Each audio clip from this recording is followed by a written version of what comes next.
हरे कृष्णा। आप सभी मित्रों का मेरे और आपके इस चैनल में बहुत बहुत स्वागत है। तो आज का विषय है चैतन्य महाप्रभु की जीवन कथा। आज के वीडियो के माध्यम से हम जानेंगे चैतन्य महाप्रभु की जीवन लीला कैसी रही।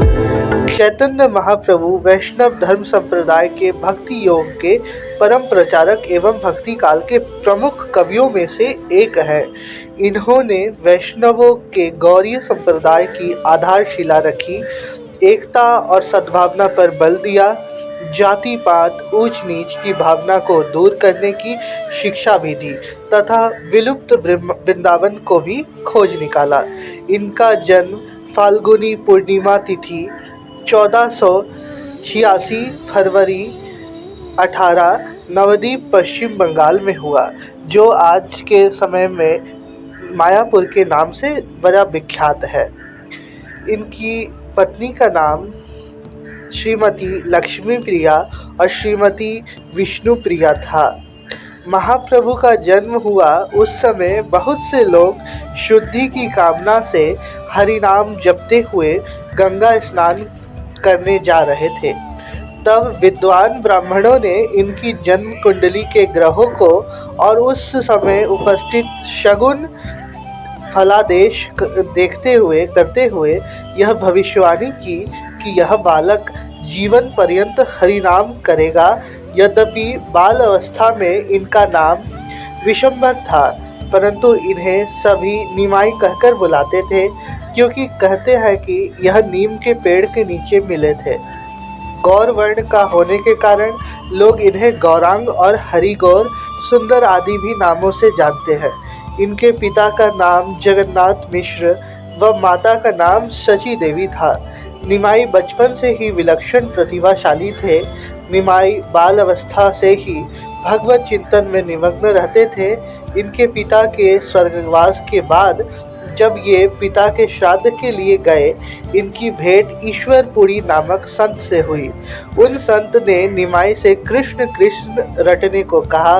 तभी से इनका सारा जीवन बदल गया और ये हर समय भगवान कृष्ण की भक्ति में लीन रहने लगे।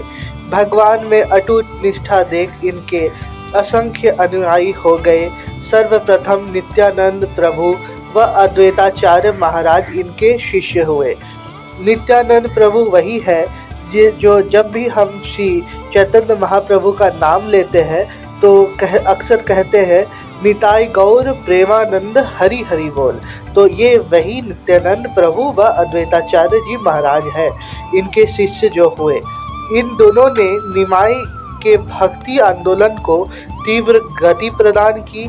महाप्रभु ने अपने दोनों शिष्यों के सहयोग से ढोलक, मृदंग, झांझ, मंजीरे आदि वाद्य यंत्र बजाकर व उच्च स्वर में नाच गाकर हरि नाम संकीर्तन करना प्रारंभ किया।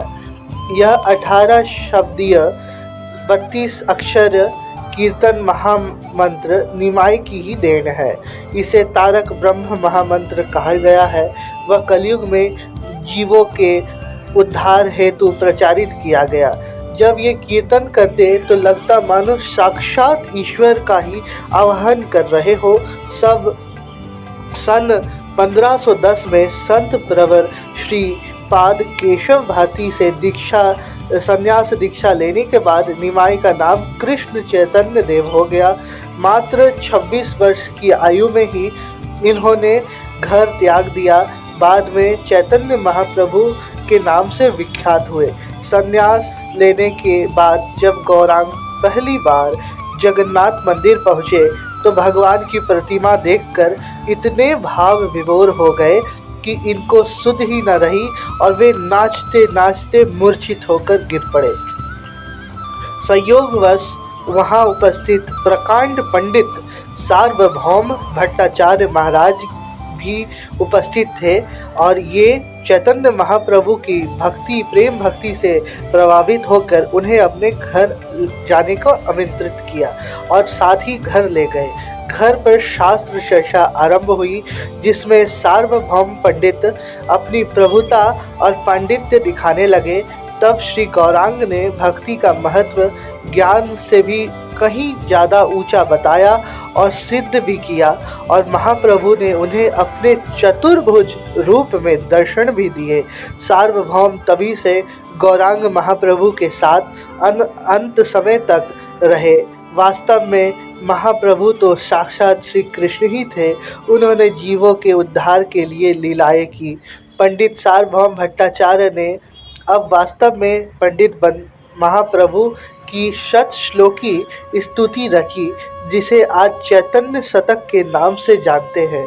उड़ीसा के सूर्यवंशी सम्राट गजपति महाराज प्रताप रुद्रदेव ने भी इन्हें श्री कृष्ण का अवतार माना और इनका अनन्य भक्त बन गए।